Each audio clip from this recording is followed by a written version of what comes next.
અમદાવાદથી સતલાજના આવ્યા, નાઇટ રોકાયા ત્યાં. સવારમાં નહીં જોઈને તરફ ફ્રેશ થઈને અમે નીકળ્યા છીએ એ હવે અંબાજી જવા માટે. અમે હવે હાઈવે ઉપર આવી ગયા છીએ. તમે જોઈ શકો છો સંત ચાલી રહ્યો છે, બધા ભક્તો છે.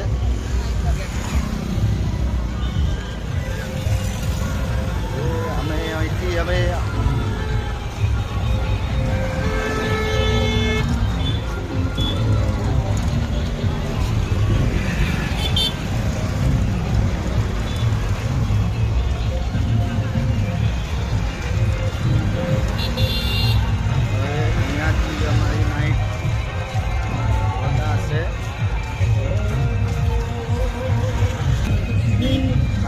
સૌ પ્રથમ આપણે ખરીદી કરીશું એક રેઇનકોટની, જે આપણા માટે રેઇનકોટ છે.